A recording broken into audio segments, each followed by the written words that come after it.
So like me and most people, you've probably seen the two Jack Ryan movies starring Harrison Ford, Patriot Games and Clear and Present Danger, and you may have also taken a look at the Amazon Prime series starring John Krasinski in the title role. Well, now it's time to talk about the books that inspired the movies and the TV series.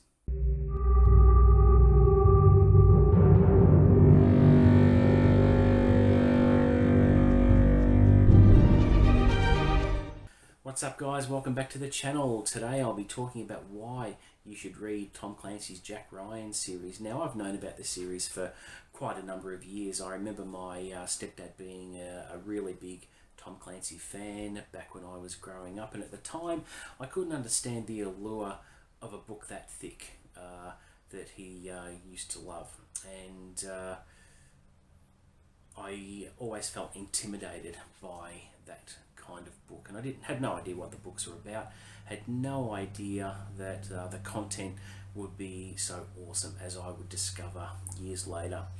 I remember having a crack at reading Clear and Present Danger. I think it was in about 2005, and I remember reading the first 200 pages and throwing it down and claiming, what shit is this that I'm reading? I must have been impatient because I had no idea the book series would be as good as it was, as I would discover years later. So, I gave up on the whole thing, and it wasn't until the last 3 years that I decided to pick up the series once again, and I haven't looked back, especially when now there are at least 2 or 3 books coming out every year, adding to the series and expanding and adding new characters and all that sort of thing, which I'll go through shortly. But what I thought I would start with is a basic Jack Ryan biography, and we'll look at his career trajectory through the US government, how he rose to the ultimate position of the most powerful man on earth. So let's start from the beginning. His father was a Boston policeman. He comes from a Catholic family. He used to be a Marine before he suffered a severe back injury through a helicopter accident whilst out on a mission, which obviously ended his Marine career. Then he began a civilian career as a stock trader, and he had a really good natural head for figures, and I remember that he made millions of dollars on the stock market because he was extremely intelligent on that front. Then he became a history professor at the US Naval Academy, and started to write history books as well.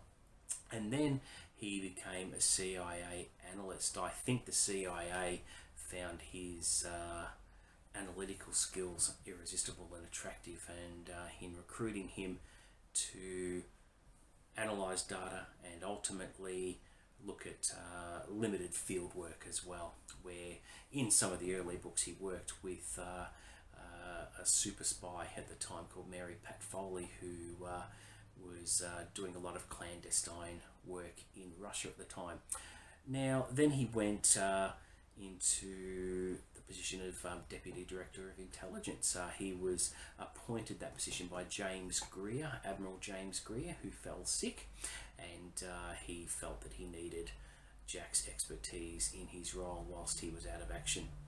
And then he also served as a national security advisor, and ultimately going into the vice presidency.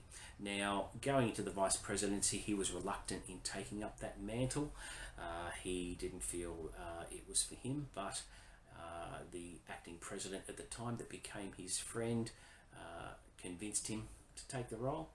So he settled into the role and thought, well, look, I'm only going to do this for a limited amount of time, and then I'm out of here. Now, little did he know that terrorists would crash a 747 into the Capitol building, killing off half the government, elevating him to automatic presidential status, whereby he was sworn in and had the momentous task of rebuilding the government from scratch. So you've got a guy who didn't really want the role of vice president in the first place, being thrust into the highest office in the land and having to contend with building a government from the ground up. How do you do that? If I was in that sort of position, I'd be a blubbering mess on the floor. I wouldn't know what to do. So yeah, think on that, on how the character felt. But he ended up being a really good president, and he faced a lot of challenges along the way as well. So let's just start with a very, very brief synopsis of all the books. Okay, so I'm not going to go into any great detail. I'll just give a really quick overview of what you can expect if you hadn't read the series, and we'll go from there. So, starting with the Hunt for Red October. So you have a Soviet sub-captain, Ramius, who becomes disillusioned and is wanting to defect to the West, and he plans on hijacking and stealing a special submarine from the Soviets. It's got an unheard of jet propulsion technology which America doesn't have, and that America would kill for, to get a hold of the submarine and reverse engineer it and take it apart and see what makes it tick, and have the technology for themselves. Now Captain Ramius helps the US government, and ultimately the US government get a hold of Red October, and they hide it so that it can be studied, and that's basically it. And then Ramius ends up living a nice life in the West. And Patriot Games, everyone knows this one from the movie. An IRA extremists take out an assassination attempt on two members of the royal family. Jack Ryan happens to be in the area, and when he sees the chaos breaking out, he intervenes and kills one of the extremists' brothers. And Sean Miller, the older brother to the younger brother that got killed, is out for blood to retaliate against Ryan for killing his little brother. So what you have is the IRA extremists flee, and then they come after Ryan by going through his wife to the leader of the IRA, who denies having any involvement in the event, and subsequently the rest of the book is how Jack Ryan deals with that. So it's a brilliant book. I remember when I picked that one up, I made pretty short work of it. Now the next one was Cardinal of the Kremlin. That one was about a super spy who was heavily embedded in the Russian government, providing secrets and intelligence back to Langley. And this one was about how Ryan and Mary Pat Foley, who worked heavily in clandestine operations in Russia, how they brought him out and extracted him because the Russian government was discovering him as a mole in their government. So it basically focuses on how they get him out, basically. Now, Clear and Present Danger. This is one everyone knows if they've seen the movie. So you have the president's longtime friend is sailing a yacht that gets hijacked by a couple of cartel members, and both him and Ryan have to rescue Special Forces troops after they're abandoned in Bogota because the president sanctioned an unlawful attack on the hacienda, the house of the boss of the cartel, and it was about how the National Security Advisor covered his ass to protect the president, basically. Ryan becomes aware of this, and he approaches the president, and you remember the scene from the movie where he pretty much storms in and says, "How dare you, sir?" And the president says, "How dare you bark at me like a junkyard dog?" So I think that scene in the book was particularly powerful because even though the dickhead who portrayed him in the movie, I didn't like the actor who played the president in the movie, claiming that he didn't know what Ryan was talking about, and Ryan confronted him about it. I think that speaks volume in Ryan's character, where he can stand up to the President of the United States and tell him what's what. And next we've got The Sum of All Fears. This is where Jack Ryan was laying the groundwork for a potential peace between the centuries of conflict between the Middle Eastern countries.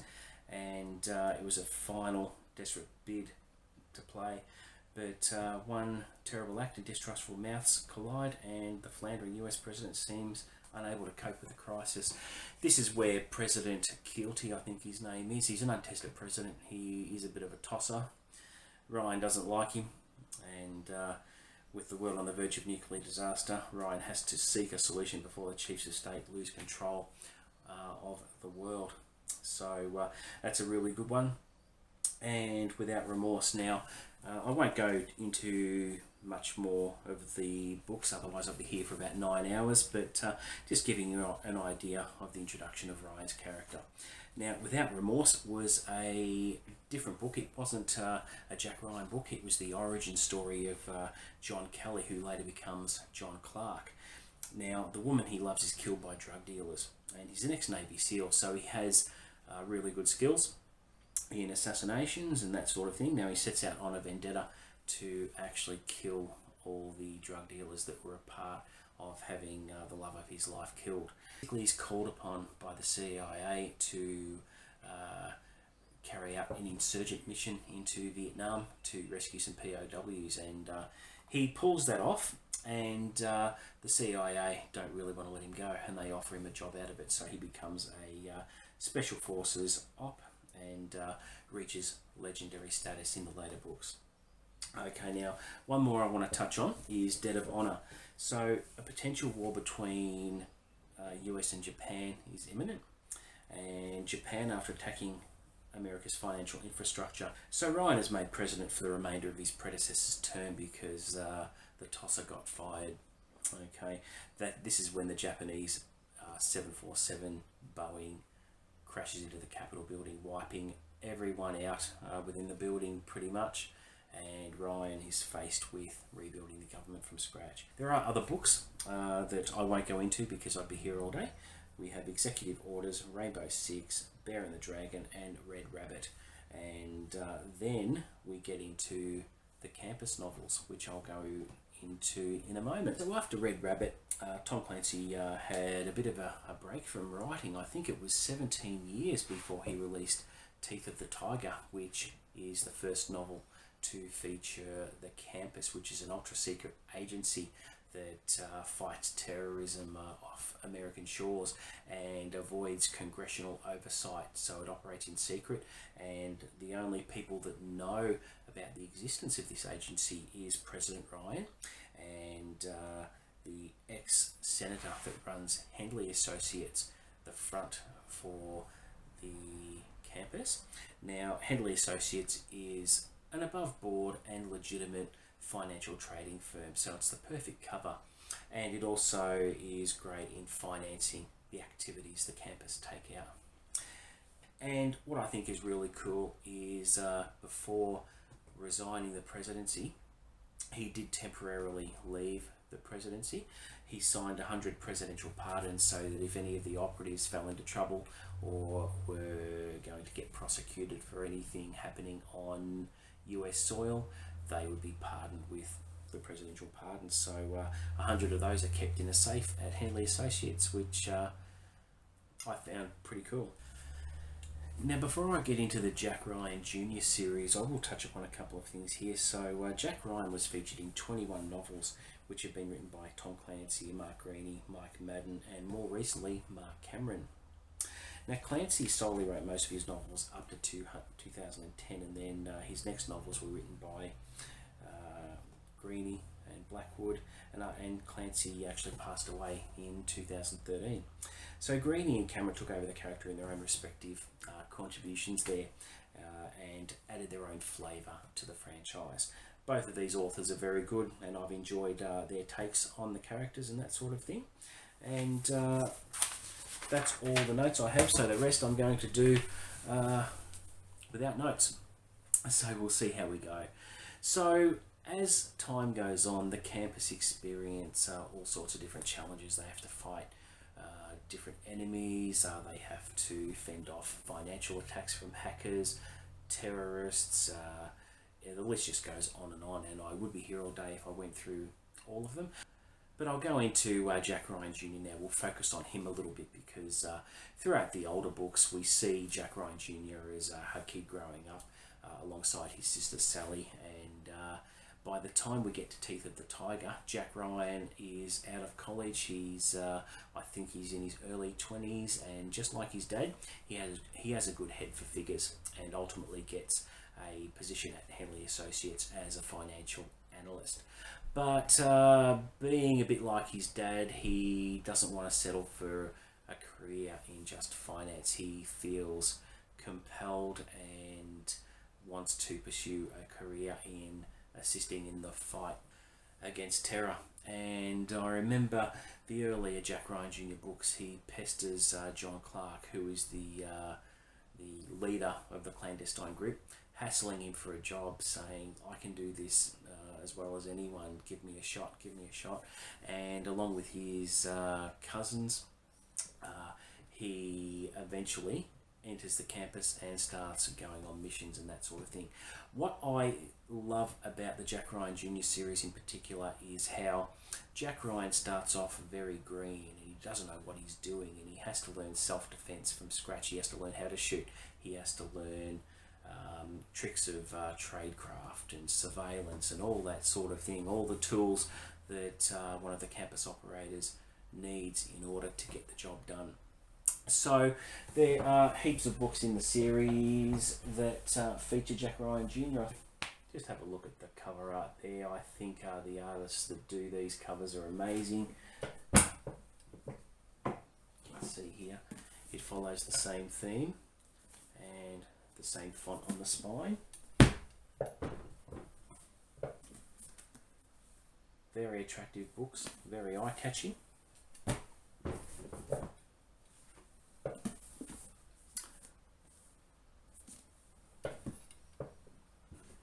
The last 9 books feature this sort of theme and the graphic art, and I love when a book series has the covers that are very similar, as you can see. And the last 2. So they look great on the shelves, and let's go into a bit more detail about Jack Ryan Jr. So basically, I think the best thing I like about the character is with every book that's released, you see significant growth. We watch how Jack Ryan Jr. comes from a fairly vanilla background, and how he gets slowly introduced to the campus and how it operates, and he gradually builds his skills up through all the books. So you see him in Teeth of the Tiger, where he's pretty wet behind the ears. Then when you see him in the later books, he's an accomplished operator. He knows his tradecraft. He knows how to fight. The authors haven't made Jack Ryan Jr. immortal or untouchable. We see Jack Ryan get injured pretty badly. He has gunshot wounds. He has knife wounds. He had in I think about 2 or 3 books recently, he had half his ear torn off when he was fighting a Japanese terrorist, I think, that keep the characters the same age and that sort of thing. And I think one of the best selling points of this series is all the characters grow and they age. And John Clark, by the time we get to Chain of Command, he's actually pretty old. I think he's in his 70s actually, and the stuff he goes through in the books himself is just unbelievable. And with Chain of Command, I think this is a very important book. I've touched upon it in previous videos, and now I'll go into it without giving too much away. So this book we see, forget everything you know about Jack Ryan Sr. as the President of the United States. If you've read the series, you know how awesome Jack Ryan Sr. is in terms of his character. Nothing really phases him. He makes difficult decisions. He has to cope and overcome political backstabbing and all sorts of different issues that he has to get through. With this book, you see Jack Ryan in a whole different light. If you think you know him, you don't until you read this book. I've never seen Jack Ryan Sr. like this. With what happens to him in the book, I can't give away too much because of spoilers. Not many people, some people may not have read this one. So the basic plot of the book is a pharmaceutical mogul, a very rich man, doesn't want a bill passed through the US Congress about pharmaceutical companies having to be inspected without any notice because I believe there are inferior medicines being manufactured that the US relies on to help medicate the ill. Now, Jack Ryan wants to build new pharmaceutical companies who make drugs without cutting corners and that sort of thing. And obviously with this pharmaceutical billionaire, it's going to take away potential revenue for him. So he employs terrorists to go after the one thing Jack Ryan Sr. covets the most, and that is the First Lady. That's all I'm saying. I could not put that down. It was in my top 10 that I did recently. Now, why you should read the Jack Ryan series. Now, it's a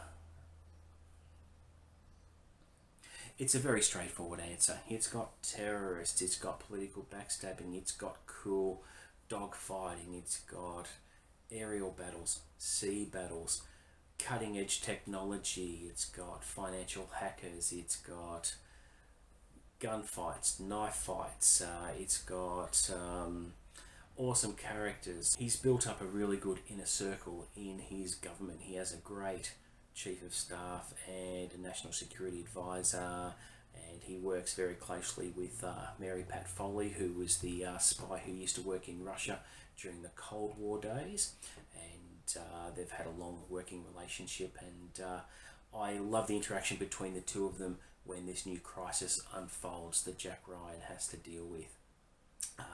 I really enjoyed this one as well because it introduces a couple of newer characters towards the end of the novel.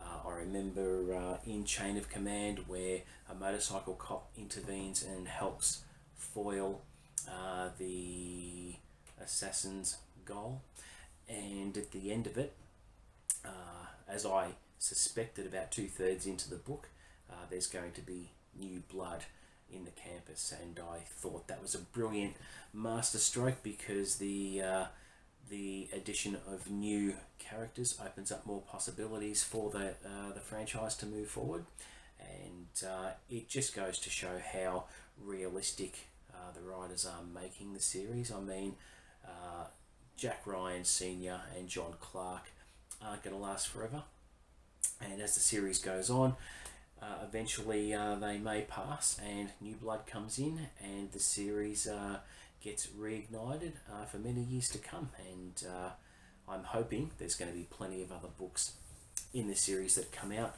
I've read the entire series over a couple of years and haven't looked back, and it's funny how when you're a younger age you are a bit more impetuous and impatient, and then as you get older and you get a bit more patience, you can get past the fact that the books are an insane length.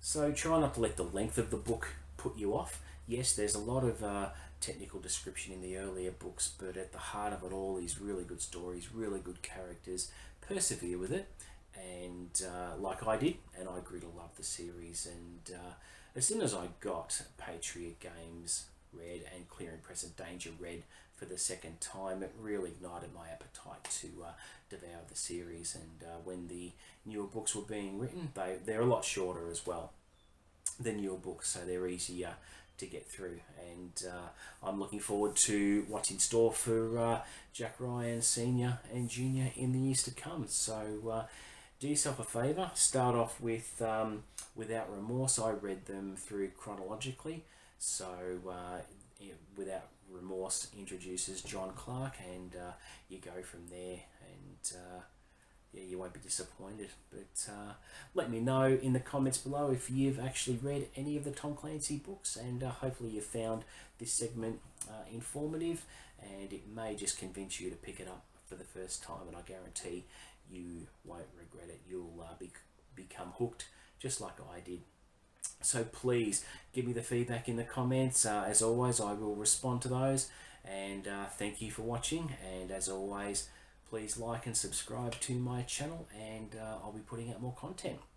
So with what's happening in the channel in the next couple of weeks, I mentioned in a previous video that I'm going to be doing a bookshelf tour. I'm going to be revealing my 2022 reading goals, which I've got my work cut out for me.